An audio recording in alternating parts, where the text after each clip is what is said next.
अगर आप India imagine करो तो बिहार इधर है, तो ये कंसोलिडेट ऐसे करते आ रहे थे ना। कंसोलिडेशन जब हुआ मगध एम्पायर का, मगध आपका डायनेस्टी का, तो कुछ ऐसा हुआ। ये जो नॉर्थ वेस्ट वाला एरिया था, क्या ये नॉर्थ वेस्ट का एरिया किसके लिए खुला था?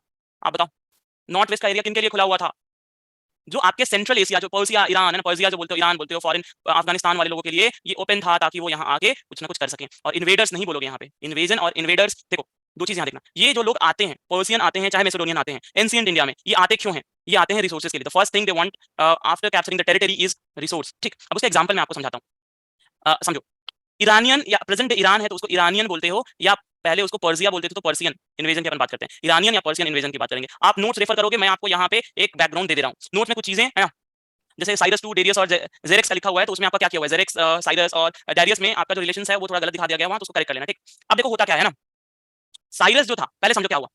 इंडिया में इधर मगध था, मगध ने सबको कंसोलिडेट किया, मगध ने सबको कंसोलिडेट किया, लेकिन इधर गंधार और कंबोज आपके दो छूट गए थे। गंधार और कंबोज इधर दो आपके महाजनपद थे, ये पावरफुल उतने नहीं थे और इनके अंदर यूनिटी नहीं थी, तो दे वर नॉट यूनाइटेड। और जब कोई यूनाइटेड नहीं होता है तो सामने वालों को आसान होता है उनको कंट्रोल करना। It is quite easy to control this people and to defeat this people. तो कंबोज और गंधार जैसे आपके महाजनपद थे, I call them principalities here, ये जो छोटे महाजनपद थे, प्रिंसिपलिटीज थे, ये लोग क्या करते थे, एक दूसरे में है ना, खुद में लड़ते रहते थे। और जो आपके ईरानियन रूलर्स थे, they took advantage of this unity है ना, तो लिख लेना क्या, Iranian rulers took disadvantage of किस चीज का,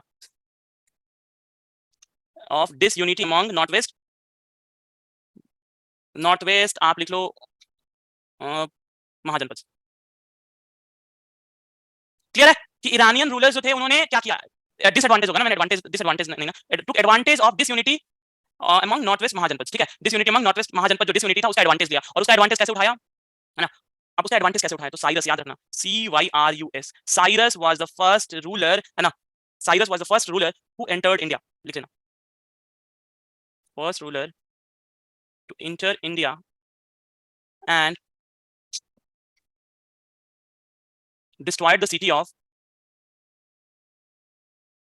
कैपिसा। यहाँ लिख लेना कैपिसा। कैपिसा किसको कहते हैं, तो कैपिसा आज का प्रेजेंट डे काबुल है ना, तो काबुल को इसने डिस्ट्रॉय किया और क्या किया, कैप्चर्ड कंबोज। कंबोज आपका जो महाजनपद था उसको क्या कर लिया, खुद में मिला, सॉरी गंधार को, कंबोज नहीं गंधार को, ठीक है, गंधार को इसने क्या किया, इसने गंधार को कैप्चर कर लिया। डन। तो साइरस नाम याद रखना, साइरस वाज द रूलर जिसने क्या किया, इंडिया में पहला रूलर है ना, ईरानियन और पर्शियन इन्वेजन की जब भी बात होगी तो first ruler to enter India and destroy Kapisa या Kabul and capture Gandhara is Cyrus 1, Cyrus 2 है ना। क्लियर है, साइरस याद रखोगे। डन है, क्लियर है, done done done, Cyrus 2, Cyrus 2। चलो अब आगे देखो, अब इसके बाद क्या होता है, साइरस के बाद आता है डेरियस। कौन आता है, साइरस के बाद आता है डेरियस। अब डेरियस जो आता है, डेरियस साइरस को सक्सीड करता है, ठीक है, डेरियस आता है साइरस के बाद, ये क्या करता है, फर्दर आगे आता है और ये पंजाब और आपका सिंध है ना, डेरियस क्या करता है, Punjab and Sindh, captured Punjab and Sindh.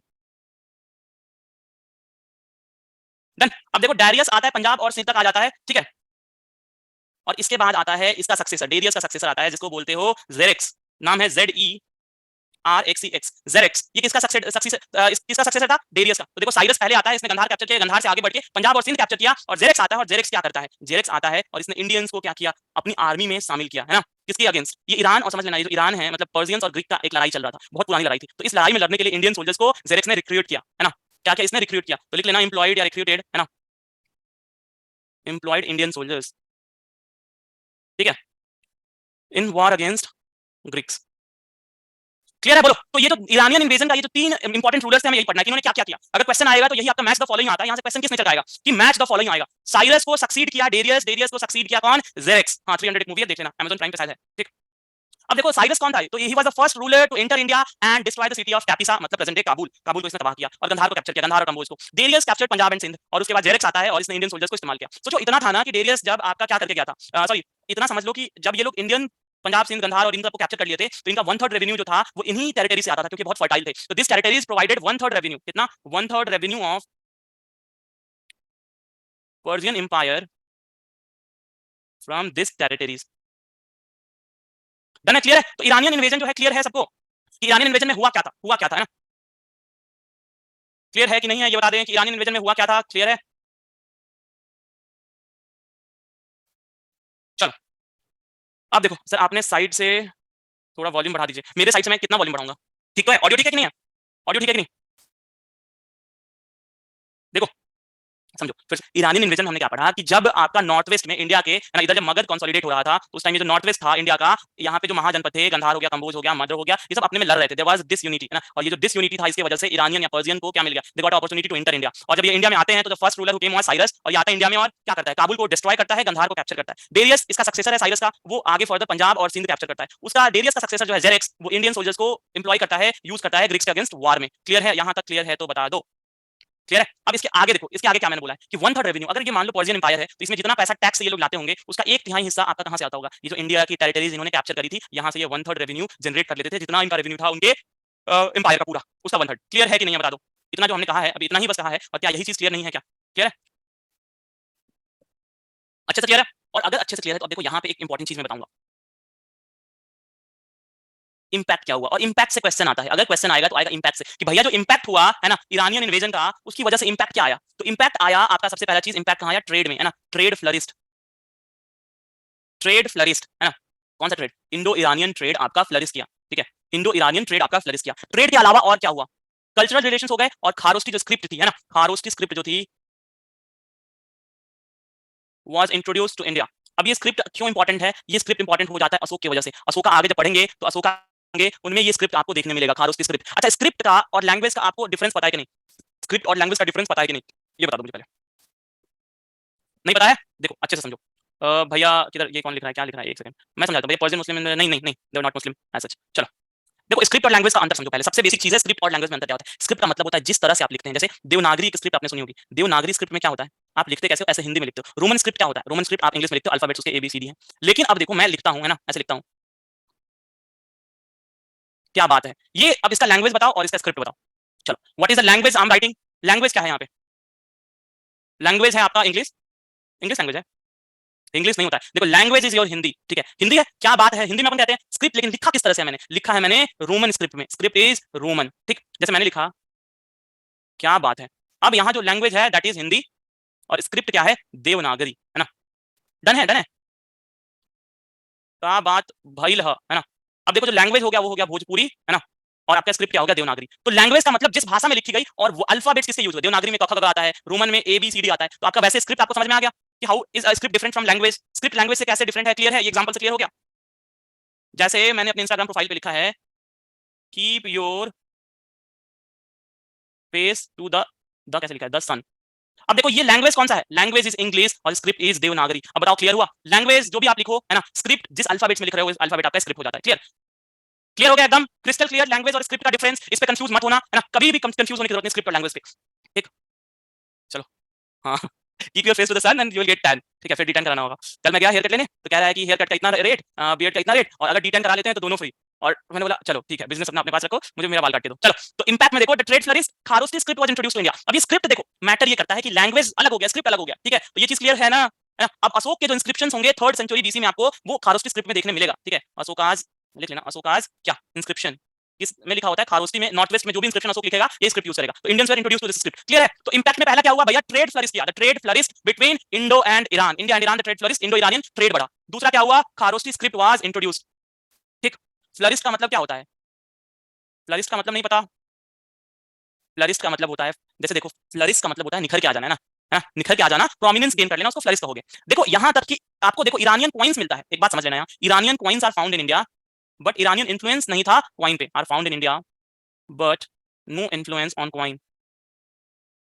इस पे क्लियर रहना। देखो ईरानियन कॉइन मिला है, लेकिन कॉइन पे आपको क्या मिलता है, इन्फ्लुएंस नहीं दिखता है, किसका, इंडो ईरानियन, आपका इंडो ईरानियन कल्चर का। एक इंपॉर्टेंट आपका चीज दिखता है, इन्फ्लुएंस जो दिखता है इस कल्चर पे दिखता है, और ये जो इस कल्चर पे आपको सिमिलरिटी दिखती है, इसको मैं जब अशोक को पढ़ाऊंगा तो आपको बताऊंगा, बस एग्जांपल क्या लिख लेना, Ashoka lion capital, Ashoka's lion capital जो है उसको देखेंगे, और मैं आपको वहां क्लियरली एक्सप्लेन करूंगा कि how Ashoka's lion capital was influenced from Persian आपका आर्किटेक्चर। ठीक, और देखो इतना ही नहीं, अब हुआ क्या, इन्होंने क्या किया, एक बार मैं ऊपर से रिपीट मार रहा हूं, देखो एकदम आराम से देखो, कुछ आज हम लोग हेवी टॉप हेवी चीज नहीं पढ़ने जाए, बहुत कॉमन सी चीज है और बहुत अच्छे से इसको समझ लेंगे कि आप कभी भूलो ना, रिवीजन करने की भी जरूरत नहीं पड़ेगी। हमने कहा कि भैया जब महाजनपद एरा था तो इधर मगध कंसोलिडेट कर रहा था, और जब मगध कंसोलिडेट कर रहा था तो नॉर्थ वेस्ट वाले लोग है ना अपने वो आग लगी बस्ती में, और नॉर्थ वेस्ट वाले अपनी मस्ती में। ठीक है, तो इधर मगध वाले खुद में अपना कंसोलिडेशन कर रहे थे, 16 से 4, 4 से 1 हो रहे थे, और इधर वाले क्या कर रहे थे, खुद में लड़े जा रहे थे। अब ये जब लड़े जा रहे थे तो इधर ईरानियन बैठा था, उसने देखा राजा, कहा कि चलो देखते हैं, एक बार ट्राई करते हैं, लेट्स ट्राई है ना, और let's try, I am believer करते करते आया, और आते आते क्या किया, साइरस टू आया, और इंडिया में आया तो क्या किया इसने, कैपिसा जो आपका काबुल था उसको एकदम क्या किया, तहस नहस किया, पहले तहस नहस किया, उसके बाद क्या किया, गंधार को कैप्चर किया। ठीक, ये 6th सेंचुरी बीसी में ही चल रहा है अभी। ठीक है, बुद्धिज्म के पहले उसी के आसपास। ठीक है, बुद्धिज्म के आसपास 516 के आसपास में आपका जो डेरियस होता है 516 बीसी इसका टाइम फ्रेम होता है, ठीक, याद रखना। इंडस के स्क्रिप्ट में इंडस सील्स भी खारोस्टी में थी, किसने कह दिया, जूम यूजर, पहले अपना नाम रख लेना, है ना, ठीक। ईरान और पर्शियन एक है भैया, ईरानियन और पर्शियन एक है। सुनो तो, ये ऐसी छोटी छोटी कंफ्यूजन कहां से लाते हो, किस दुकान से खरीद लाते हो। साइरस आया और इसने ये किया, साइरस को सक्सीड किया डेरियस ने, डेरियस इसको और आगे बढ़ाया और पंजाब और सिंध तक पहुंच गया। इंदस रिवर मान लो ये बहती है तो इसके इधर तक चला आया ना, बहती हवा का झोंका इधर वेस्ट इंदस, ये जो इंदस बह रही है इंदस के वेस्ट तक आके पूरा कैप्चर करके अपना मस्त बैठा हुआ है। यहाँ से ये लोग क्या कर रहे हैं, 1/3 रेवेन्यू निकाल ले रहे हैं अपने पूरे एम्पायर से के रेवेन्यू का 1/3 एक यहाँ इधर से निकाल ले रहे हैं। जेरेक्स आता है कहता है कि अरे तुम लोग क्या कर रहे हो, खाली बैठे हो, चलो तुम लोग को एक बेफिजूल की लड़ाई में तुमको लड़ाते हैं, तुम्हारी जान दांव पे लगाते हैं, और यहाँ से उठा के ले गया और ब्रिक्स के साथ लड़ाई में इनका इस्तेमाल किया।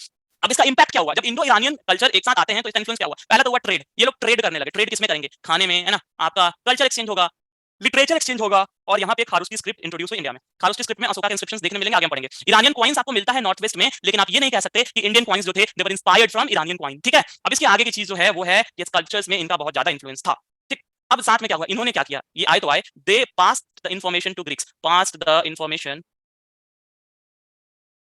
टू ग्रीक्स अबाउट क्या, इंडियाज वेल्थ। तो भारत के धन के बारे में ग्रीक्स को पता कैसे चला, तो ग्रीक को पता चला, ग्रीक्स को पता चला किससे, ईरानियन से। ईरान या आपका पर्शियन लोगों ने बताया ग्रीक्स को, है ना, कि भैया इनके पास बहुत पैसा है, बहुत पैसा है, पैसा बहुत है। तो यहाँ से स्टार्ट होता है मेसिडोनियन इन्वेजन। कहाँ का, मेसिडोनियन इन्वेजन। अब किसका बच्चा कौन था, इस पे मत जाओ, है ना, इधर किसका बच्चा कौन था, मेसिडोनिया क्या था, व्हाट वाज मेसिडोनिया, ये बताओ। मेसिडोनिया क्या था, मेसोपोटामिया अलग है, मेसिडोनिया अलग है, ठीक है। तो व्हाट इज मेसिडोनिया, बताओ। Macedonia was the capital of Greek, है ना, ग्रीक आपका ग्रीक एम्पायर जो था, ठीक है। तो अलेक्जेंडर आपका मेसिडोनिया से था, ठीक है। अब देखो हुआ क्या, अब यहाँ हुआ क्या, अब पास इंफॉर्मेशन, ये दोनों तो लड़ रहे थे, ईरानियन और ग्रीक्स लड़ रहे थे ना, ईरानियन और ग्रीक्स तो भैया लड़ रहे थे, तो फिर इंफॉर्मेशन कैसे पास हुई, अरे इसका मतलब थोड़ी कि ये दोनों लड़ रहे थे तो इनको नहीं पता चला होगा, हुआ क्या होगा। देखो अब देखो कहानी समझो यहाँ पे हुआ क्या। 4th सेंचुरी बीसी, अब मेसिडोनियन इन्वेजन जो इंडिया में होता है वो 227 सॉरी 327 326 बीसी के आसपास होता है। ये समय क्यों होता है, याद करो, यही पीरियड है नंदा पीरियड, और क्या नंद के समय ही आता है आपका मेसिडोनियन ही था, अलेक्जेंडर, अलेक्जेंडर द ग्रेट, है ना, जिसको अलेक्जेंडर ऑफ मेसिडोनिया कहते हैं, है ना, अलेक्जेंडर द ग्रेट या अलेक्जेंडर ऑफ मेसिडोनिया कहते हैं। इसने इंडिया एंटर किया, और इंडिया एंटर किया उस समय नंदा थे, यही टाइम फ्रेम है। तो देखो हम आ गए अपने प्रेजेंट में, जहां से हम चंद्रगुप्त मौर्य पढ़ेंगे। समझ में आया कि नहीं आया, बोलो। मेसिडोनियन इन्वेजन कब होता है, 327 326 के आसपास। टाइम फ्रेम क्लियर है, टाइम फ्रेम एकदम क्लियर हो गया। पहले ईरानियन इन्वेजन में क्या होता है, जेरेक्स आपका, उससे पहले डेरियस, उससे पहले साइरस ने कैप्चर कर रखा है, लेकिन अब क्या होता है 326 327 के आसपास मेसिडोनियन इन्वेजन होता है। और ये क्यों होता है, क्योंकि अलेक्जेंडर ने किसको हराया था, अलेक्जेंडर डिफीटेड डेरियस, है ना, डेरियस को हराया था, और डेरियस को हराने के बाद इसको पता चला था इंडिया के वेल्थ के बारे में, और साथ में उसको भाई उसको तो क्या बनना था, विश्व सम्राट बनना था, तो उसको पता था कि हमको जीतना पड़ेगा, और जीतने के लिए क्या किया, ये इंटर किया इंडिया, है ना। और इंडिया इंटर करता है, और एक जो बैटल है, बैटल ऑफ हाइडा पास, क्या है, बैटल ऑफ हाइडा पास, ठीक। और यहाँ जो डेरियस को हराता है वो डेरियस क्या होता है, ये वाला डेरियस, कंफ्यूज मत होना, ये वाला डेरियस नहीं होता है, ये डेरियस तो 516 में था। इस डेरियस के बाद जेरेक्स, जेरेक्स के बाद और कोई होता है, यहाँ आता है डेरियस 3, ठीक है, याद रखना, ये डेरियस 3 को हराता है, क्लियर है। तो वो डेरियस अलग है, ये डेरियस अलग है, क्लियर, कोई कंफ्यूजन नहीं, एकदम क्लियर कि भैया होता क्या है। पहले इधर साइरस आता है, डेरियस आता है, जेरेक्स आता है, और जेरेक्स के बाद भी ऐसे चलता आया होगा ना, कोई ना कोई तो राजा होगा पर्शियंस का, पर्शियन रूल करते हैं इंडियन आपका महाजनपद 2-3 लेके, है ना। उसके बाद क्या होता है, आपका इनका इन्फ्लुएंस पड़ा, मेसिडोनिया क्या होता है, अलेक्जेंडर ऑफ मेसिडोनिया जो था वो आपका पर्शियन इंपीरियल डेरियस 3 को हराता है। अब इसको हराता है, किसको, डेरियस 3 को हराता है, और इसका क्या करता है, इराक और ईरान जीत लेता है ना। डेरियस 3 को हरा के क्या करता है, conquered Iran and Iraq. Iran और इराक जीतेगा कि नहीं जीतेगा भाई, क्योंकि जब हरा दिया तो जीत लिया। अब जीत लिया तो यहीं से इसको पता चलता है क्या, कि इंडिया बहुत वेल्दी है, और वेल्दी है तो इंडिया घुसता है ना। अब देखो घुसता है तो सबसे पहले इसको मिलते हैं अम्बी, है ना, और ये चलते चलते आता है, ईरान से चल के आता है इंडस के आसपास, और जो पहला किंगडम आता है अम्बी, कहीं कहीं लिखा है, और कहीं कहीं अम्बी लिखा है ना, कहीं कहीं अम्बी लिखा है, और ग्रीक्स ने अपने यहाँ उनको लिखा है ओम्फिस, है ना, ग्रीक्स लिखते हैं ओम्फिस। और ये क्या करता है, ये करता है क्या करता है, सबमिट कर देता है, ही सबमिटेड टू अलेक्जेंडर, क्या करता है, अलेक्जेंडर को सबमिट कर देता है। सबमिट का मतलब समझते हो, बोला कि भैया तुम जीत गए बिना लड़े, तुमको जो करना है कर लो, हमको राज्य वापस हम ही को देना है, या तुमको चाहिए तुम ले जाओ, जो करना है कर लो भैया, जो तुम बोलोगे हम मान लेंगे ना, हमको लड़ाई वाई करने का कोई मन नहीं है, ऐसा वाला हाल हो गया, ठीक है। अब इसके आगे क्या होता है, उसके बाद मिलता है इसको पूरस। पूरस मिलता है कहाँ पे, कौन सा ये बैटल था, बैटल ऑफ हाइडा पास। अब बैटल ऑफ, इसको लिख लेना, इंपॉर्टेंट है ये battle, battle of Hydaspes. Battle of Hydaspes इसको क्यों कहते हैं, हाइडस पास किसको कहा जाता है, झेलम को कहा जाता है। झेलम को ग्रीक्स क्या कहते थे, हाइडर पास कहते थे। तो बैटल ऑफ झेलम, झेलम के पास आपका ये क्या हुआ है, लड़ाई हुआ है। क्लियर है, क्लियर है कि नहीं है, यहां तक कोई कंफ्यूजन, कोई डाउट तो बताओ। Sir I have a doubt, what is the real name of Alexander, because Alexander is reward given by people. अब उसका ओरिजिनल नाम से तुम क्या करोगे, सिकंदर, सिकंदर कहते थे क्योंकि हिंदी में कहते हैं। देखो मैं फिर से बताता हूं, ईरानियन के बाद मेसिडोनियन, अलेक्जेंडर आता है, डेरियस 3 को हराता है। डेरियस 3 कौन है, इराक और ईरान का रूलर है। जब उसको हरा देता है उसके बाद इंडिया में घुसता है, उसको जब पता चलता है इंडिया के वेल्थ के बारे में, और अम्बी या अम्बी जो होता है दैट सबमिट्स टू अलेक्जेंडर, है ना, ये तक्षशिला का गवर्नर है ना, he is the governor of Takshashila, और ही सबमिट्स, बोला कि भैया ले जाओ, है ना, हमें मतलब I am not interested in fighting you, ठीक, I am not interested in fighting you. Ambhi कौन था, तो ही वाज गवर्नर या प्रिंस ऑफ तक्षशिला, है ना, तक्षशिला का प्रिंस था। तो तक्षशिला ने क्या किया, अम्बी या अम्बी उसको बोलते थे, जिसको ग्रीक्स अपना नाम दिया Omphis, he submitted to Alexander, governor of Takshashila था। इसने कहा कि भैया तक्षशिला जो है तुम्हारा हुआ, आज से अलेक्जेंडर भाई साहब आपका हुआ। अब यहाँ पढ़ता था पोरस, पुरु क्लैन जो आपका हमने पढ़ा ना, पुरु क्लैन, वही पुरु क्लैन का राजा जो था, पुरु क्लैन का राजा था Porus, Porus was the king. और ये जो राजा था ये क्या बोला, भैया हम तो लड़ेंगे, किससे, अलेक्जेंडर से। तो battle of Hydaspes was between Porus and Alexander, है ना, अलेक्जेंडर की आर्मी और पोरस की आर्मी के बीच कहां, झेलम रिवर के किनारे बैटल ऑफ हाइडर पास हुआ था। हाइडस पे या हाइडस पास बोलते हैं, हाइडस पास हुआ था। क्लियर है, बोलो क्लियर है कि नहीं है, एकदम क्लियर है। पोरस कहां का किंग था, Porus was the king of Puru clan, ठीक है, पुरु क्लैन जो था, पुरु क्लैन था, उसका राजा क्या था, पोरस था। अब देखो ये जो लड़ाई हुई इसमें क्या हुआ, इस लड़ाई में क्या हुआ, इस लड़ाई में Porus was defeated, Porus was defeated, but इतनी बहादुरी से पोरस ने लड़ा था कि अलेक्जेंडर रीइंस्टेटेड पोरस। रीइंस्टेट का मतलब क्या होता है, वापस उसको उसका राज्य दे दिया, he gave his kingdom to Porus itself, वापस उसको क्या कर दिया, उसको राज्य दे दिया, बोला कि ले लो। अब देखो यहाँ पे क्या हो गया, हाइडस पास के पास आने के बाद अलेक्जेंडर की आर्मी को एक बहुत, ये दिस युद्ध was very difficult for Alexander's army, Alexander की आर्मी के लिए जो लड़ाई थी बहुत डिफिकल्ट थी, और ये लोग को अंदाजा लग गया कि इंडिया में what they are going to face. उसके बाद इधर नंद जो थे उस समय तक Nanda had quite a impressive army, बहुत लंबी आर्मी थी और बहुत पावरफुल किंगडम था आपका उस समय, मगध किंगडम। तो उसने मगध के बारे में सुना और उनकी उसकी आर्मी ने सुना, तो उसकी आर्मी ने रिफ्यूज टू मूव फॉरवर्ड, वो आगे बढ़ने से मना कर दिया, बोले कि भैया अब आगे तो हम बढ़ेंगे नहीं, है ना। तो वो सबसे वो चल के आया कहां तक, है ना, बीज रिवर, जिसको अपन ब्यास बोलते हैं, बीज, है ना, यहां तक आया, है ना। और बीज को ग्रीक्स बोलते हैं हाइपासिस, झेलम को क्या बोलते हैं, हाइडापिस बोलते हैं, और बीस को बोलते हैं Hyphasis. This was the last point, है ना, लास्ट पॉइंट या रिटर्न पॉइंट, जहां से अलेक्जेंडर वापस चला गया रिवर ब्यास, इसको क्रॉस करने को इसके सोल्जर्स ने मना कर दिया। क्लियर है, क्लियर है, बोलो क्लियर है। अब देखो इस इनका जो इंपैक्ट था मैं थोड़ा सा समझा दूंगा, और यहाँ से देखो, यहाँ से ये रिलेट करने के लिए जरूरी था, ठीक है, ये रिलेट करने के लिए बस जरूरी है। ये कि अलेक्जेंडर आता है, ये आपको क्वेश्चन एग्जाम में प्रोबेबली पूछेगा नहीं, बट रिलेट करने के लिए इंपॉर्टेंट है, इसलिए मैंने बताया। अब देखो होता क्या है, यहाँ पे जो इन्फ्लुएंस होता है समझो, इंपैक्ट ऑफ क्या, इंपैक्ट ऑफ ग्रीक। सबसे पहला इंपैक्ट कि डायरेक्ट कांटेक्ट बना, पहली बार डायरेक्ट कांटेक्ट एस्टैब्लिश हुआ किसके बीच, direct contact between Indians and Greeks. अब इंडियन एंड ग्रीक्स के बीच डायरेक्ट कांटेक्ट एस्टैब्लिश होता है, ठीक है। दूसरी चीज क्या होती है, कुछ ग्रीक्स यहीं पे रुक जाते हैं, है ना, इन एरियाज में रुक जाते हैं और रहने लगते हैं, तो Greeks started living in north west India.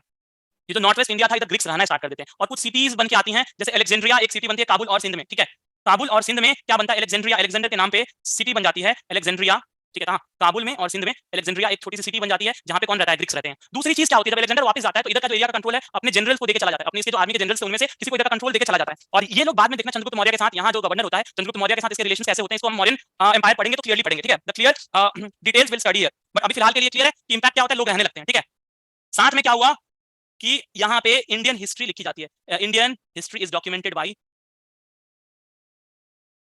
Greek historian, तो ग्रीक हिस्टोरियंस ने इंडियन हिस्ट्री को डॉक्यूमेंट किया है। तो आपका इंपैक्ट क्लियर हो गया, बोलो इंपैक्ट क्लियर है, क्या क्या हुआ था इरानियन और मैसिडोनियन इन्वेजन में, ये क्लियर है कि नहीं है, बता दो एकदम आराम से बताओ, क्लियर है कि नहीं है भैया। एक थ्योरी थी कि अलेक्जेंडर की आर्मी ने कुछ ऑब्जेक्ट्स और लाइटिंग देखा था बीसी के पास, और कहा कि स्फीयर में आ गए, इसलिए चले गए, हिस्ट्री वेटिंग पे था, ठीक है यार, बहुत सारी कहानियां वापस चले गए, वो मैटर करता है ना, कि थक गए थे, जो भी करके गए थे थक गए थे, है ना, और चले गए।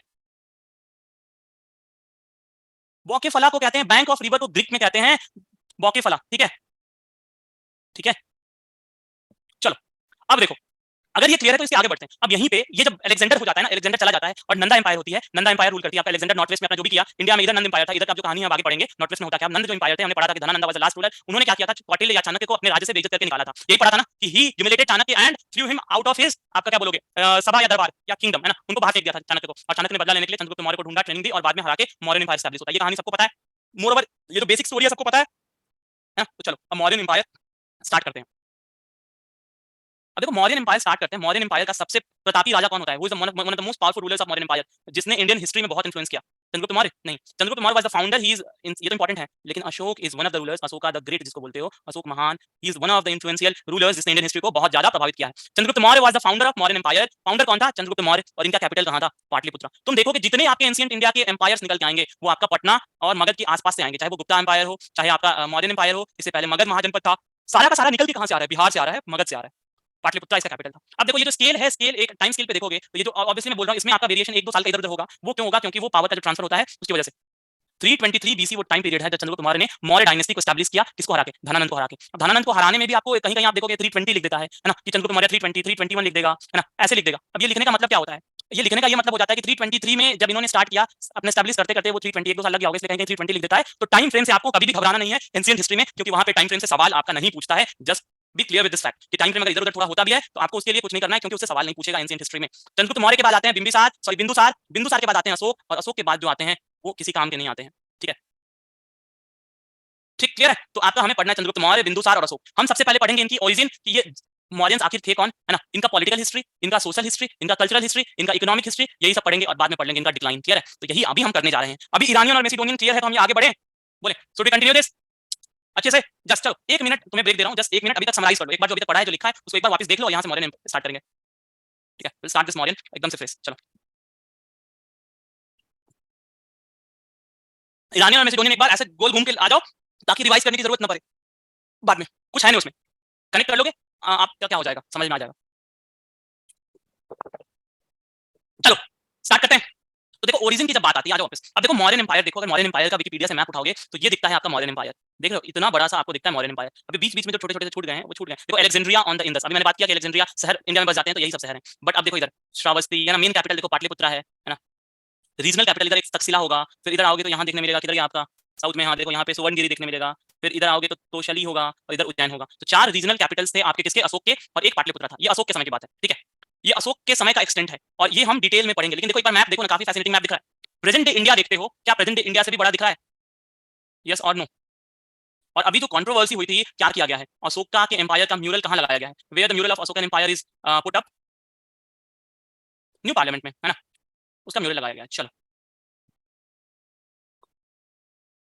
देखो अशोक के बाद एम्पायर बढ़ता है, जो भी होता है ये बात की चीज है ना। ये जो स्लाइड है ऊपर से नीचे आ गया है, इसको इग्नोर करना। भी यहाँ समझो सोर्स क्या है मौर्यंस के बारे में, सोर्स क्या है, सोर्स ऑफ हिस्ट्री क्या है मौर्यंस के बारे में जानने के लिए। तो ठीक, पहला नाम आता है मेगास्थनीज का। आपने नाम बहुत सुना होगा क्योंकि इनकी किताब है इंडिका, जिसको बहुत प्रोमिनेंस मिलता है और बहुत अच्छे से पढ़ा जाता है ना। कौन सी किताब है आपका? मेगास्थनीज का इंडिका। अब मेगास्थनीज का इंडिका समझने के पहले, है ना, मेगास्थनीज का इंडिका समझने से पहले समझो होता क्या है।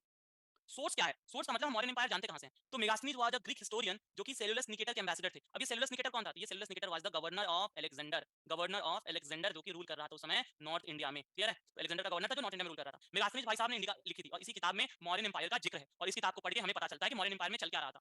इन्होंने पाटलिपुत्रा को बोला है पाटलिबोधरा। तो इनका लैंग्वेज ऑब्वियसली जो है ग्रीक लैंग्वेज, वहां आपको दिखेगा थोड़ा सा चेंज इन द लैंग्वेज। पाटलिबोधरा बोलते हैं इन्होंने पाटलिपुत्रा को। इन्होंने कहा है कि स्लेवरी नहीं था, कास्ट सिस्टम के बारे में इन्होंने बताया है ना। क्या क्या बताया है? तो स्लेवरी के बारे में बताया है कि नहीं है, आगे पढ़ेंगे, बट नहीं है, इनके हिसाब से स्लेवरी नहीं थी। कास्ट सिस्टम उन्होंने बताया, उन्होंने मौर्यस की एडमिनिस्ट्रेशन बताया है, और साथ में voyage of Nearchus. Nearchus was the naval commander of Alexander. Alexander का ये नेवल कमांडर था, उसके बारे में भी मेगास्थनीज ने लिखा है। और साथ में जो स्टाइल है वो नरेटिव स्टाइल है। नरेटिव स्टाइल का मतलब क्या होता है? नरेटिव स्टाइल का मतलब क्या होता है? देखो मेगास्थनीज के बारे में हमें पता चला कि इनकी किताब है इंडिका, उसमें इन्होंने पाटलिपुत्रा को पाटलिपुत्रा लिखा है। इन्होंने स्लेवरी, कास्ट सिस्टम और मौर्यन एडमिनिस्ट्रेशन के बारे में बताया है। और नरेटिव का मतलब क्या होता है? Story like. स्टोरी लाइक का मतलब क्या होता है? नरेटिव का मतलब जैसे मैं तुम्हें अभी कहानी सुना रहा हूँ कि देखो ऐसा ऐसा हुआ था, तो हम narrating this story to you. तो उसी तरह से उन्होंने किताब लिखा है ना, उसी तरह से किताब लिखा है कि मैं गया था एक जगह, मैं गया था तो मैंने ये देखा है ना, भारत में, है ना, मगध में लोग पान नहीं खाते हैं, ऐसा करके उन्होंने लिखा होगा। तो दिस इज नरेटिव स्टाइल, ठीक।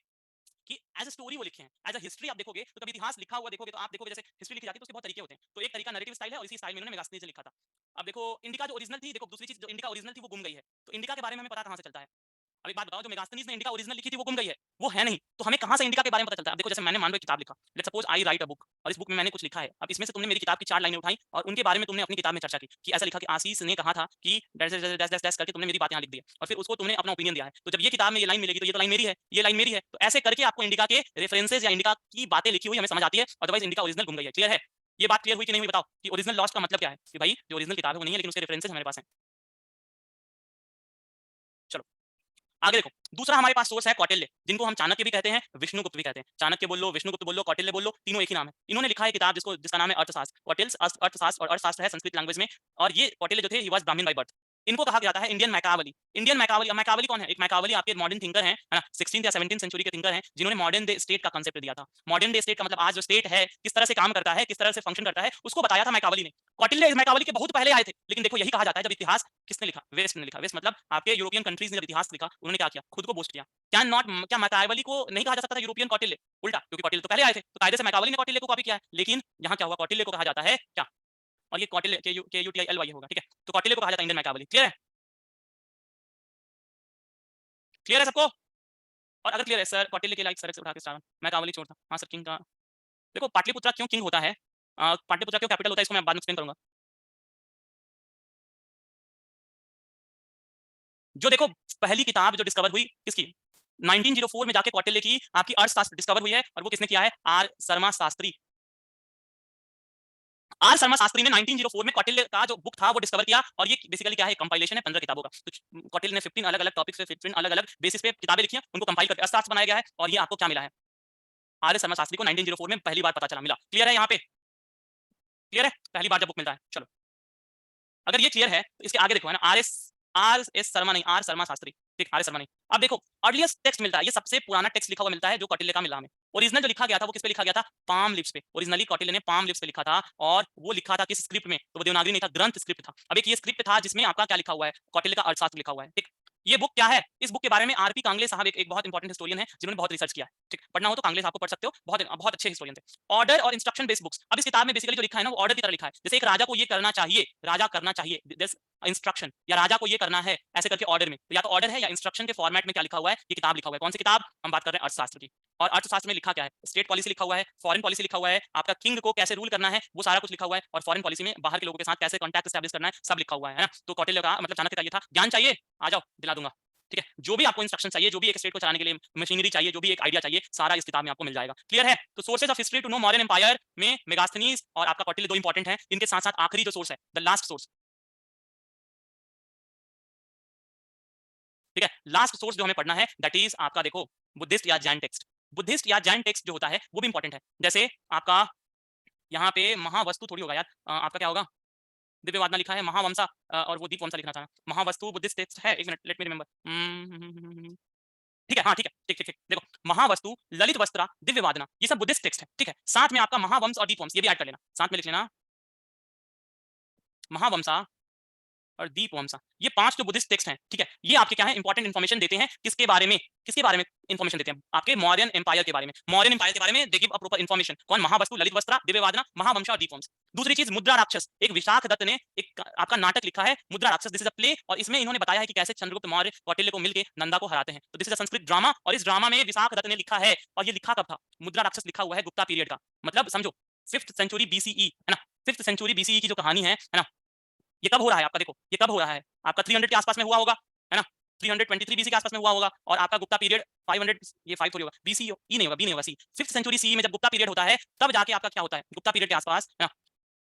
एक मिनट, यहाँ टाइम फ्रेम गलत लिखा हुआ है, ये टाइम फ्रेम हटा देना, ये टाइम फ्रेम हटा देना, टाइम फ्रेम डजंट मैटर। मतलब देखो यहाँ जो मैं कहना चाह रहा हूँ वो ये कहना चाह रहा हूँ कि 323 बीसी में आपका क्या होगा, चंद्रगुप्त मौर्य राजा बने होंगे, लेकिन इसके 500 साल बाद जब गुप्ता पीरियड होता है उस समय इसके बारे में एक नाटक लिखा जाता है, और लिखता कौन है? विशाख दत्त ने एक नाटक लिखा, कब? 500 साल बाद इस होने के बाद। उस नाटक में उन्होंने बताया कि चंद्रगुप्त मौर्य कैसे कौटिल्य के साथ मिलकर नंदा को हराते हैं। ठीक है, साथ में इस नाटक में और हमें पता चलता है सोशियो इकोनॉमिक कंडीशन क्या थी उस समय की मॉडर्न एम्पायर।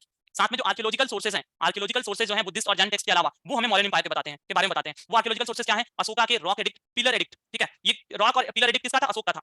ये डिसाइफर किसने किया है? तो जेम्स प्रिंसेप, है ना, ये एक ब्रिटिश ऑफिसर थे, इन्होंने डिसाइफर किया है क्या? स्क्रिप्ट, अशोका के स्क्रिप्ट ही आपके क्या थे, आपके जो रॉक पिलर था बहुत पहले मिल गया था, लेकिन इस पे क्या लिखा हुआ है किसी को समझ नहीं आता था। तो जेम्स प्रिंसेप ने इसको डिसाइफर किया है कब? 1837 में। लैंग्वेज क्या थी स्क्रिप्ट की? तो पाली थी, प्राकृत थी, ग्रीक थी, और अरबिक या अरामिक। ठीक है, अरबिक नहीं है, अरामिक है। ठीक है, अरबिक नहीं है, ये अरामिक है। ठीक, तो पाली, प्राकृत, ग्रीक और अरामिक ये लैंग्वेज था। स्क्रिप्ट आपका यूज होता है, खारोस्टी स्क्रिप्ट इस्तेमाल होता है। ठीक है, क्लियर है? यहाँ तक कोई डाउट, कोई कंफ्यूजन?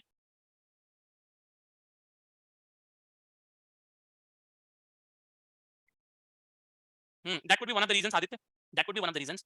चलो अभी ये आखिरी चीज पढ़ रहे हैं, उसके बाद कल से मौर्य का ओरिजिन पढ़ेंगे। अभी आज सोर्सेस पढ़ के मिलें। चंद्रगुप्त मौर्य को सैंड्रा कोटस कहा गया है, कहां? आपके बहुत जगह you will find evidence of Chandragupta Maurya called Sandra quotes. किसने? ग्रीक्स ने कहा है। ठीक है, बिंदुसार को अमित्र घात कहा गया है। ठीक है, अमित्र घात का मतलब क्या होता है? दुश्मनों का दुश्मन, है ना, कि जो दुश्मन है, डिस्ट्रॉयर ऑफ द एनिमीज या एनिमीज ऑफ द एनिमी। और अशोका को कहा गया देव नाम प्रियदसी, मतलब देवताओं के प्रिय। ठीक है, तो ये आपको कभी कभी अगर सेंट्रल कोटस लिखा मिल जाए तो आप चंद्रगुप्त मौर्य समझना, अमित्र घात लिखा मिल जाए तो बिंदुसार, और देव नाम प्रियदसी तो अशोक। ये क्लियर है कि नहीं है कि हम मौर्यन एम्पायर के बारे में जो पढ़ेंगे उसके सोर्स क्या है? तो मेगास्थनीज है, कौटिल्य है, साथ में बुद्धिस्ट और जैन टेक्स्ट है, और आर्कियोलॉजिकल सोर्सेज है। इन्हीं सोर्सेज के बेसिस पे हम मॉडर्न हिस्ट्री को कंस्ट्रक्ट करते हैं। क्लियर है? सबको क्लियर है? और अगर क्लियर है तो जिनको कोई डाउट नहीं है they may leave the class. Decipher का मतलब उसको पढ़ना क्लियर करना। ठीक है, जिनको डाउट नहीं है they may leave the class, और जिन्होंने हैंड रेज किया will be taking the doubt. ठीक, कल कंटिन्यू करेंगे, और कल will have a long class, थोड़ा लंबा क्लास चलेगा, और चीजें क्लियर होंगी। ठीक है, आज इन्फॉर्मेशन ओवरलोड नहीं हो रहा था, बट फिर भी आपकी बात मैंने मान के क्लास एंड कर दी। ठीक है, और इस ख्याल में मत रहना, है ना, कि आपकी बात मान ली है। मुझे भी लगा कि आज से ज्यादा नहीं पढ़ाना चाहिए, इसलिए मैंने रोक दिया। ठीक है, मॉरियन से पूरा फ्रेश पीडीएफ मैं भेज दूंगा, वेट करो।